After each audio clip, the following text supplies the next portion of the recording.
berawal dari seorang remaja laki-laki terbangun dari lift bawah tanah tanpa mengingat identitasnya.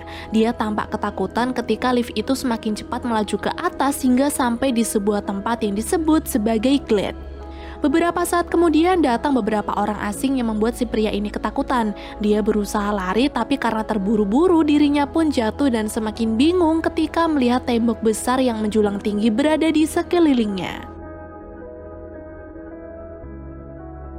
Si pria lalu dimasukkan ke lubang, tapi tidak lama kemudian datang seseorang yang mengenalkan dirinya sebagai Albi. Dengan tenangnya, Albi menyuruh si pria untuk memberitahu asal-muasal serta nama. Tapi karena tak mengingat apapun, si pria mulai gelisah kembali. Namun Albi mampu menenangkannya, karena ternyata hal itu adalah wajar, sebab semua orang yang ada di tempat itu juga pernah mengalaminya. Melihat si pria kebingungan, Albi mengajaknya untuk berkeliling dan memberitahu kalau Glade adalah tempat yang dibuat oleh entah siapa itu untuk menjebak mereka. Tapi mereka tidak dibiarkan begitu saja. Tiap bulan akan ada paket datang dari kotak pengirim. Mungkin yang dimaksud lift tadi kali ya, entah itu berupa makanan, hewan, atau manusia. Albi juga memberitahu 3 peraturan yang ada, yaitu yang pertama, kerjakan tugasmu, lalu yang kedua, jangan sakiti orang lain, dan yang ketiga, jangan pergi melintasi gerbang tembok. Tidak lama kemudian Albi mengenalkan si pria baru dengan Chuck, salah satu pria termuda di Glade. Tapi baru saja ditemani sebentar, si pria baru itu yang masih penasaran dengan peraturan ketiga mencoba mendekati gerbang tembok untuk melihatnya lebih jelas. Chuck pun dengan cepat menyusul si pria baru untuk memperingatinya tentang peraturan ketiga jika seseorang dilarang masuk ke balik tembok kecuali para runner atau pelari. Merasa dibeda-bedakan, si pria pun kembali bertanya, dan Chuck menjawab jika runner itu berbeda. Dia memiliki kemampuan berlari dan ingatan yang bagus dibanding yang lain. Tapi si pria yang belum puas dengan jawaban tersebut terus berusaha untuk mengecek sebenarnya apa sih yang ada di balik tembok besar itu. Ketika dirinya hampir masuk, seseorang bernama Gelly langsung mencegahnya sampai membuat orang-orang berdatangan. Di sini si pria merasa jika dia ditahan di tempat asing itu dan ingin sekali masuk ke balik tembok. Tapi ternyata setelah dirinya berkata seperti itu, terdengar suara yang mengerikan dari dalam sana dan tembok perlahan menutup.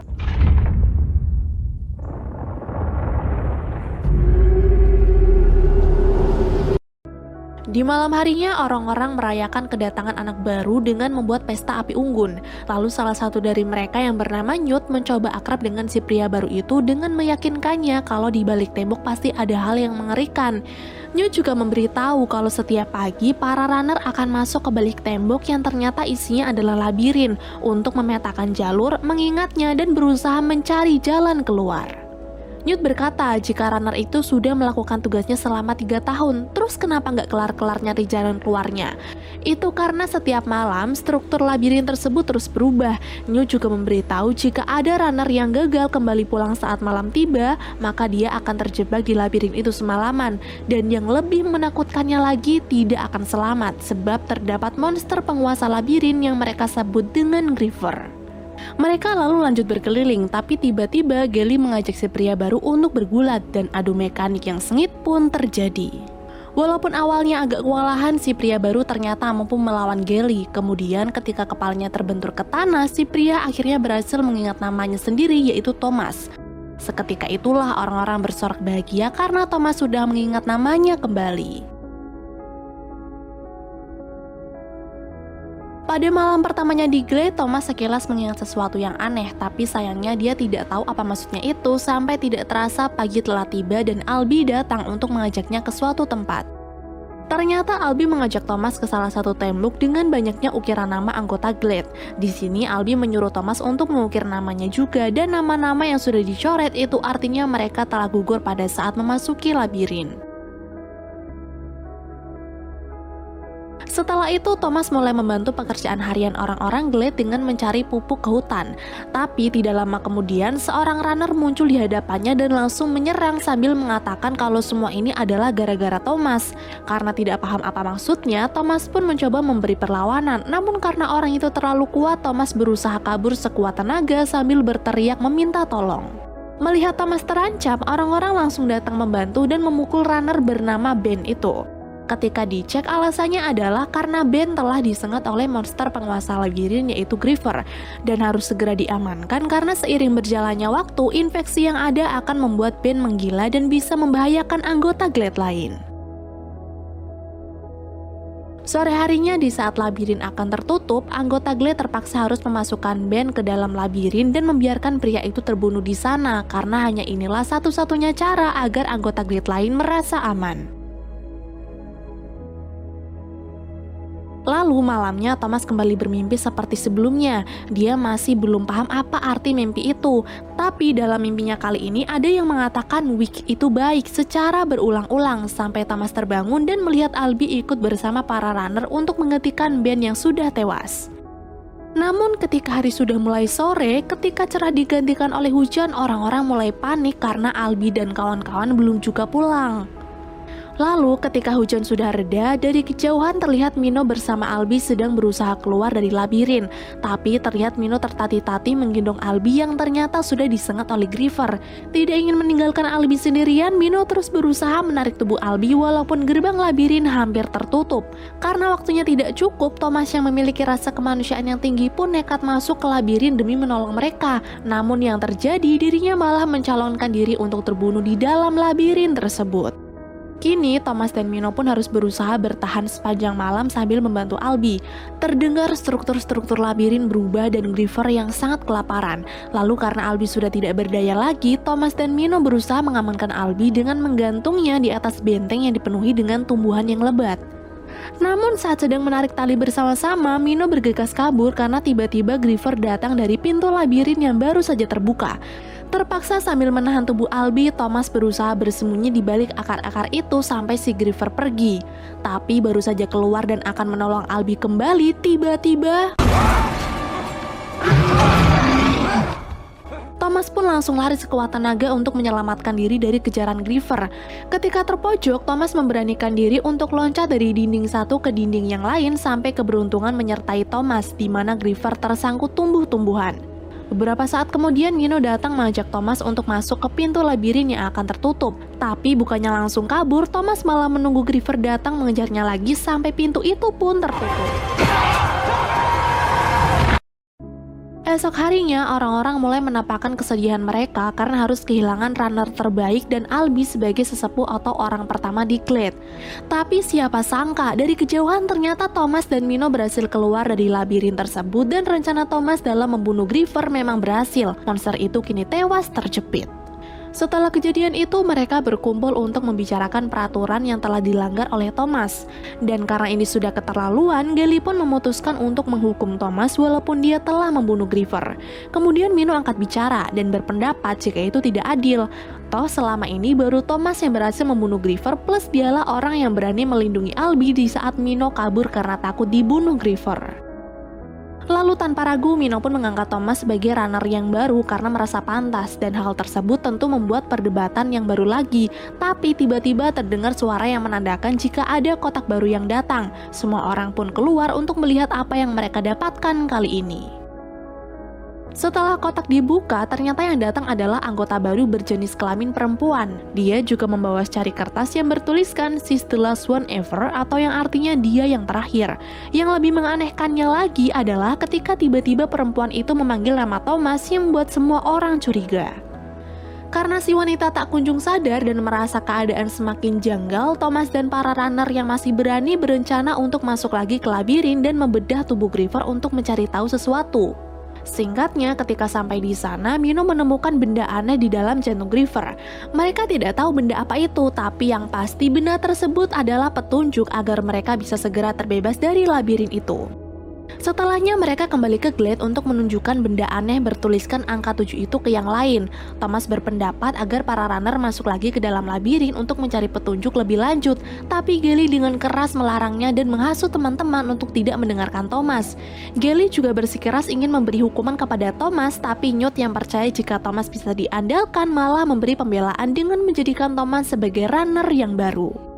Karena Thomas sudah diputuskan menjadi seorang runner, Mino pun mengajak Thomas ke tempat paling rahasia di Glade yang tak lain adalah tempat disembunyikannya miniatur labirin.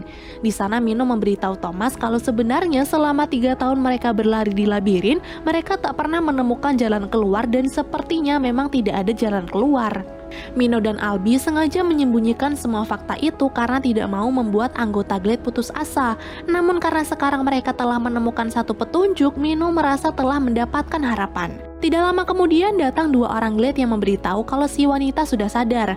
Wanita itu merasa ketakutan dengan orang-orang Glade sehingga ia memanjat menara untuk melindungi diri dan melempari batu pada orang-orang di bawah. Semua orang sudah berusaha membujuk si wanita untuk turun tapi tak berhasil. Namun ketika Thomas datang dan langsung mengenalkan dirinya, seketika wanita itu diam dan membiarkan Thomas untuk naik menghampiri dirinya. Setelah cukup lama mengobrol dan menyadari kalau mereka punya mimpi yang sama, wanita yang mengaku sebagai Teresa itu menunjukkan 2 benda seperti serum yang tiba-tiba ada di kantongnya ketika dia bangun. Melihat ada tulisan wig di serum itu dan Thomas yakin kalau wig diciptakan untuk menyembuhkan, dia pun membawanya ke Newt untuk diuji coba kepada Albie yang sudah semakin parah. Awalnya Newt ragu, tapi ketika melihat Albie sudah membabi buta, akhirnya serum itu pun disuntikan ke tubuh Albie. Di keesokan harinya, Thomas sangat bersemangat untuk pergi menyusuri labirin lagi bersama Mino. Mereka pun dengan cepat berlari menuju gerbang 7. Tapi di tengah jalan, Thomas merasa ada yang aneh dengan tabung temuan mereka kemarin. Setelah diamati, Thomas pun paham jika tabung itu sedang memberikan petunjuk kepada mereka. Perlahan Thomas mengikuti petunjuk itu sampai tiba di suatu tempat yang mana Mino belum pernah pergi ke sana. Awalnya mereka kira itu hanyalah sebuah jalan buntu, tapi tiba-tiba gerbang terbuka. Saat diselidiki, mereka tak menunjukkan petunjuk apapun. Justru yang terjadi adalah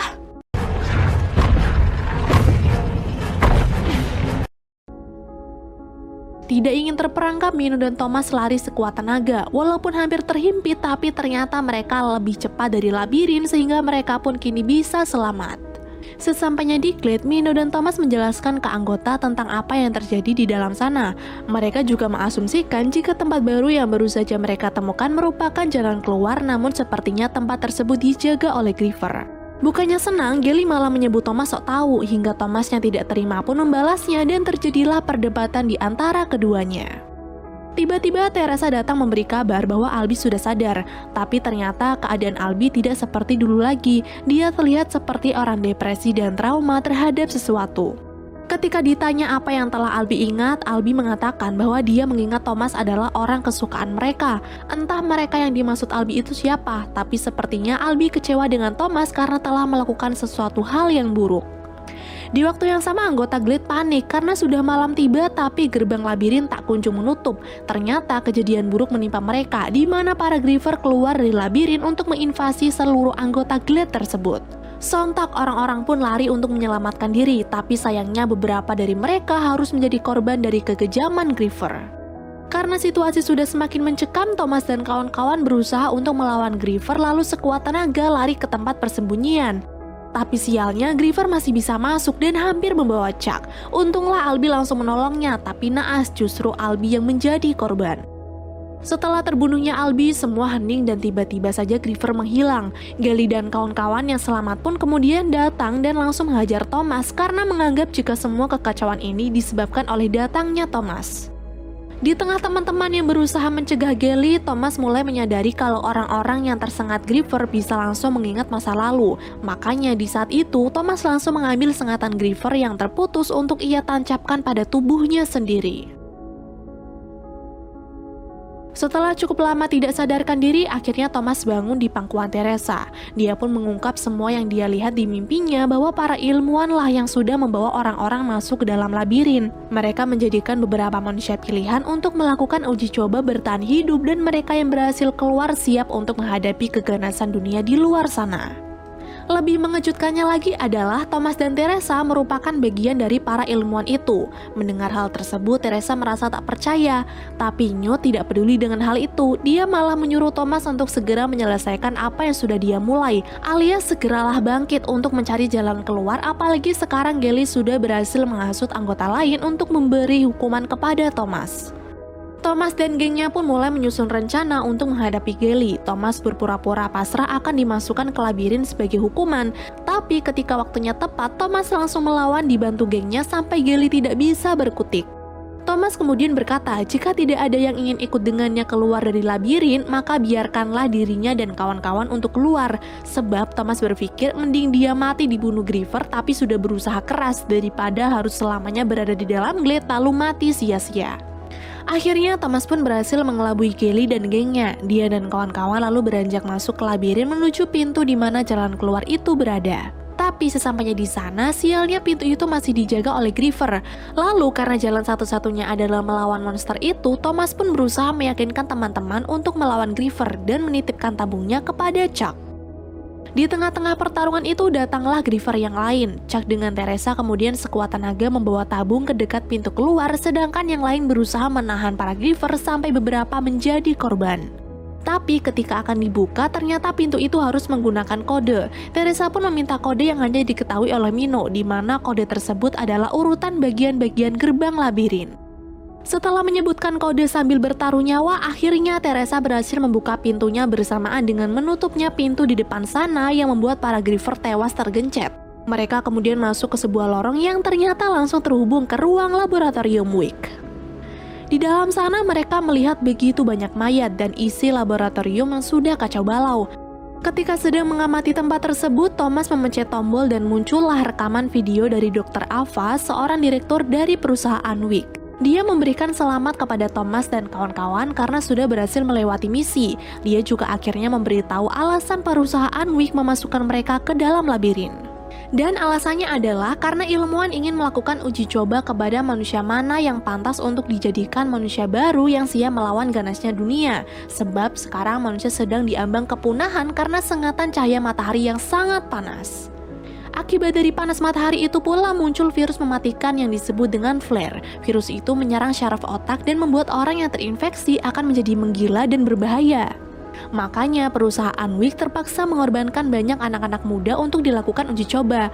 Dan mereka yang tahan dengan virus flare yang sengaja dimasukkan ke tubuh Griever dinyatakan lolos dan akan menjadi penawar untuk orang-orang di luar sana. So, buat kalian yang bingung, jadi maksud penawar ini adalah penolong. Kenapa gitu? Soalnya mereka udah terbiasa hidup di labirin atau lingkungan berbahaya penuh dengan virus, jadi sudah dipastikan Thomas dan kawan-kawan ini akan tahan di dunia asli mereka. Setelah video berakhir, pintu keluar terbuka, tapi tiba-tiba Gally muncul dari belakang dengan pistol di tangannya. Di sini Gally sudah terinfeksi, makanya dia semakin putus asa dan mengira jika sudah tidak ada jalan keluar untuk mereka. Dia pun berniat untuk membunuh Thomas, tapi dari sisi yang lain, Mino terlebih dahulu membunuh Gally menggunakan tombaknya. Sialnya, tembakan Gally ternyata sudah melesat dan tepat mengenai Chuck yang berusaha melindungi Thomas. Di akhir hayatnya, Chuck meminta Thomas untuk memberikan boneka pahat buatannya untuk diberikan ke orang tua Chuck nanti. Thomas sempat menolak dan meminta Chuck untuk bertahan, tapi akhirnya Chuck pun tewas. Di waktu yang sama, beberapa orang penyelamat datang membawa Thomas dan kawan-kawan masuk ke helikopter meninggalkan tempat terkutuk itu. Dan film pun selesai. Pasca Perang Saudara Spanyol pada tahun 1944, Ophelia, seorang gadis muda yang mencintai dongeng, melakukan perjalanan ke sebuah desa bersama Carmen, ibunya yang sedang hamil, untuk memenuhi panggilan Kapten Vidal yang tak lain adalah ayah tirinya dan juga ayah dari anak yang sedang dikandung ibunya. Vidal sendiri adalah anak seorang komandan terkenal Maroko yang sangat meyakini fasisme dan ditugaskan untuk membasmi para gerilyawan atau pemberontak di wilayah kekuasaannya sekarang. Ketika di perjalanan, ibunya merasa mual dan harus menghentikan perjalanan mereka sejenak di tengah hutan. Ophelia yang ikut keluar dari mobil iseng melihat-lihat sekitar dan menemukan sebuah batu prasasti kuno. Ketika didekati, Ophelia kaget karena dari dalam batu itu muncul sebuah serangga besar menyerupai tongkat yang ia percaya hewan itu adalah peri. Singkat cerita, mereka pun sampai di kediaman Kapten Vidal. Di sana, Kapten sangat senang melihat kedatangan Carmen sekaligus calon bayinya. Dia bahkan berusaha menjaga kondisi Carmen dengan mempekerjakan seorang dokter bernama Ferreiro. Tapi sepertinya Kapten tidak menyukai keberadaan Ophelia. Dia menolak jabatan tangan dari Ophelia dan langsung pergi. Ophelia tentu sedih mengetahui jika ayah tirinya itu tidak menyukai dirinya. Tapi hilang begitu saja ketika dia melihat serangga yang ia temukan di batu tadi datang menemuinya. Serangga tersebut lalu menuntun Ophelia memasuki labirin kuno di dekat tempat itu. Namun sebelum Ophelia masuk lebih dalam, tiba-tiba Mercedes datang mencegahnya. Dia sendiri adalah seorang pelayan dari Kapten Vidal. Mercedes mengungkapkan jika labirin yang terbuat dari gundukan batu-batu tua ini sudah lama ada jauh sebelum adanya markas Kapten Vidal. Mercedes juga memperingatkan Ophelia untuk jangan pernah masuk ke labirin itu karena takut Ophelia akan tersesat. Malam itu, Kapten meyakini jika para gerilyawan sedang bersembunyi di dalam hutan. Tapi karena terlalu sulit untuk menemukan mereka, Kapten menyuruh seluruh pasukan untuk memblokir semua akses masuk dan menahan pasokan makanan serta obat-obatan. Hal itu dilakukan agar memaksa para gerilyawan itu keluar dari hutan. Mercedes yang kebetulan ada di situ untuk memberikan cemilan kepada Kapten pun tak sengaja tahu. Kemudian dirinya disuruh untuk memanggil Dr. Ferreiro yang kini sedang memberikan obat tidur kepada Carmen. Sebelum Mercedes memberitahu jika Kapten mencarinya, wanita itu seperti berusaha meminta tolong. Entah apa yang terjadi padanya, tapi dokter terlihat memberikan sebuah bungkusan dan kejadian itu disaksikan langsung oleh Ophelia. Kembali ke dokter yang menemui Kapten untuk memberitahu keadaan Carmen yang semakin melemah. Dia juga menasihati Kapten untuk tidak membawa Carmen ke perjalanan jauh lagi karena hal itu sangat berbahaya. Tapi Kapten tidak mau tahu, dia tetap ingin anaknya itu dilahirkan di tempat dirinya berasal. Di waktu yang sama, Kapten mendapatkan laporan dari dua prajuritnya bahwa pada jam 8 tadi terdengar bunyi tembakan, yang kemudian Sersan menangkap dua orang yang telah dicurigai. Dua orang yang ternyata ayah dan anak itu menjelaskan jika mereka hanya sedang berburu kelinci untuk memberi makan keluarganya. Tapi sepertinya Kapten tidak percaya dan langsung membunuh mereka dengan sangat keji. Yang padahal setelah tasnya digeledah isinya memang seekor kelinci. Aduh. Di malam itu pula, serangga muncul di kamar tidur Ophelia. Dia mendekati Ophelia dan berubah menjadi peri. Lalu setelah itu kembali membawa Ophelia menuju ke labirin. Singkatnya, ketika Ophelia tiba di labirin dan masuk ke sebuah lubang, Ophelia bertemu dengan Fauno, makhluk setengah manusia dan setengah kambing. Fauno mengaku bahwa ia adalah pelayan Ophelia yang paling setia, dan percaya jika Ophelia adalah reinkarnasi dari Putri Moana, anak dari Raja Dunia Bawah Tanah. Ophelia yang masih bingung kemudian diberitahu jika dulu di dunia bawah tanah hidup seorang putri yang bermimpi tentang dunia manusia, yang memiliki langit biru, hembusan angin laut, dan juga matahari. Hingga suatu hari, sang putri nekat kabur dari istana dan pergi ke dunia manusia itu. Tapi sampai di sana, cahaya matahari malah membutakan matanya dan menghapus seluruh ingatannya. Sang putri yang lupa akan jati dirinya pun langsung terserang beberapa penyakit hingga akhirnya sang putri pun meninggal dunia. Akan tetapi, raja akan selalu menanti kedatangan anaknya itu karena yakin jika jiwa sang putri pasti akan kembali lagi, walaupun di dalam tubuh yang lain dan di waktu yang berbeda. Fauno lalu memberitahu jika Ophelia masih tidak percaya dia bisa melihat tanda yang berada pada bahu kirinya. Fauno juga berkata jika ayah asli Ophelia itu telah membuka banyak gerbang portal di seluruh dunia agar Ophelia bisa kembali ke dunia bawah tanah, dan tempat ini adalah gerbang terakhirnya. Tapi sebelum membuka portal, Ophelia harus menyelesaikan 3 buah misi yang harus diselesaikan sebelum bulan purnama tiba, untuk memastikan jati dirinya sebagai Tuan Putri masih utuh. Fauno lalu memberikan sebuah buku yang bisa memperlihatkan sebuah masa depan, yang dimana hal itulah yang harus dilakukan oleh Ophelia. Keesokan harinya, ketika semua orang sibuk mempersiapkan pesta makan malam nanti, Ophelia yang disuruh sang ibu untuk mandi diam-diam mengambil buku pemberian Fauno semalam. Buku itu awalnya kosong, tapi ketika Ophelia membukanya, tiba-tiba muncul gambar serta tulisan di sana. Selain itu, Ophelia juga mencoba melihat tanda bulan dan bintang yang ada pada bahu kirinya, dan ternyata memang benar apa yang dikatakan oleh Fauno. Setelah itu, Ophelia mendatangi Mercedes untuk menceritakan apa yang ia alami semalam. Tapi di tengah perbincangan mereka, Kapten memanggil Mercedes untuk ikut bersamanya ke gudang persediaan. Di sana, terlihat pemasok baru saja mengirim obat-obatan dan juga beberapa bahan pangan. Dan ternyata alasan dipanggilnya Mercedes ke sana karena Kapten ingin memegang kunci gudang persediaan, dan mulai sekarang Mercedes hanya bisa mengikuti apa yang menjadi keputusan sang Kapten. Beberapa saat kemudian, salah satu prajurit Kapten melihat asap dari atas bukit. Yakin jika itu adalah para gerilyawan, Kapten dan beberapa pasukannya pun dengan cepat pergi untuk membereskannya. Dan kesempatan itu Ophelia gunakan untuk membaca dongeng dari buku. yang kemudian menuntun Ophelia ke sebuah pohon besar dengan katak raksasa yang hidup di dalamnya. Ternyata di pohon itulah Ophelia harus melakukan tugas pertamanya, yaitu menaruh 3 batu ajaib ke mulut seekor katak raksasa dan mengambil kunci emas dari dalam perutnya. Dengan begitu, pohon besar tersebut akan kembali subur. Pohon yang sebelumnya menjadi tempat berlindung makhluk-makhluk yang penuh dengan keajaiban dan sihir. Di saat Ophelia masuk ke lubang pohon besar, Kapten gagal menemukan para gerilyawan. Tapi di tempat itu dia menemukan sebuah bungkusan yang isinya antibiotik lalu pergi karena tak berhasil menemukan mereka.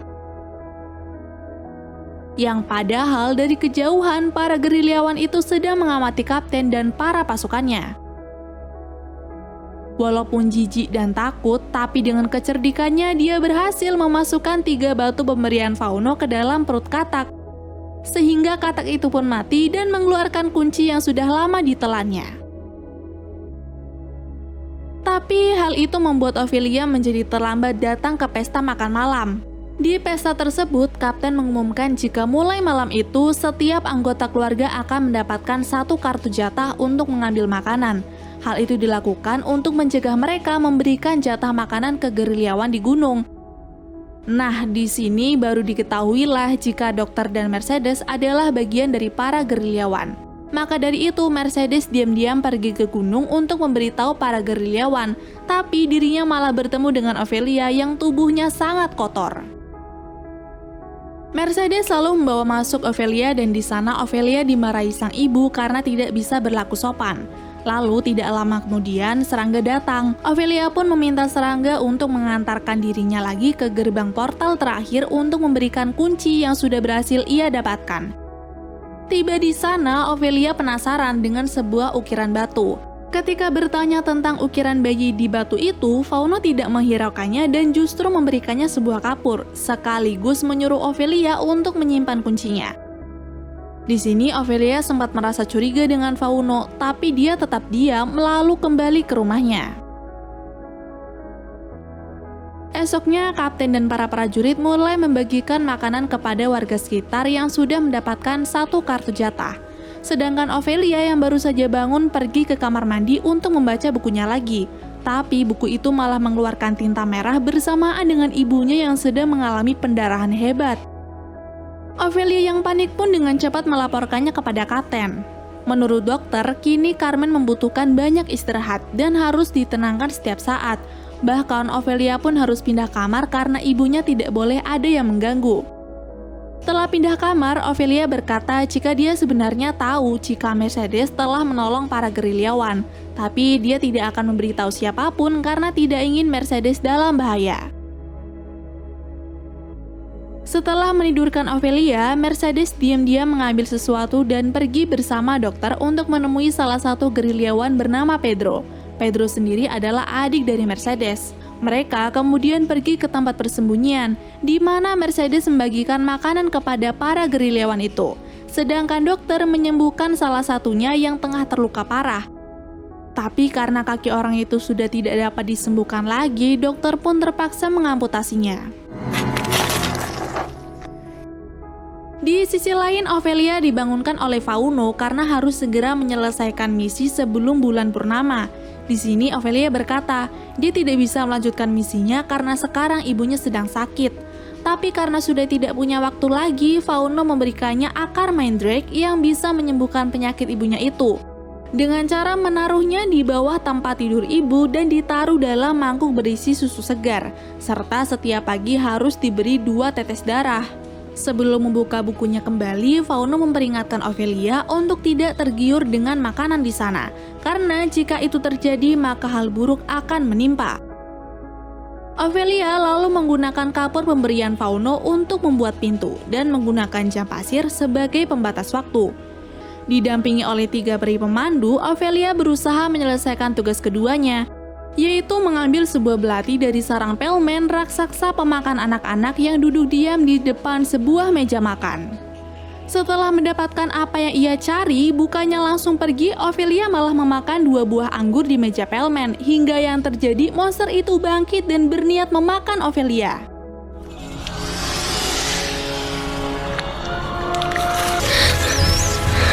Tapi beruntung, salah satu peri berhasil menghalau Pelman walaupun akhirnya mati agar Ophelia dapat kabur dari tempat tersebut. Awalnya Ophelia terlambat karena waktunya sudah habis, tapi beruntung dirinya bisa dengan cepat membuat pintu yang baru dan kembali ke dalam rumahnya dengan selamat. Ketika pagi tiba, Mercedes dan dokter akan kembali lagi ke rumah. Tapi sebelum itu, Mercedes memberikan kunci duplikat gudang persediaan kepada Pedro. Karena tahu malam nanti dia dan pasukannya akan mulai menyerang kapten dan berusaha merebut tempat tinggal mereka yang telah dirampas. Di tempat lain terlihat Ophelia akan menaruh akar mandrake sesuai anjuran dari Fauno. Ketika sedang meneteskan darah pada akar tersebut, dokter dan kapten datang untuk mengecek keadaan Carmen.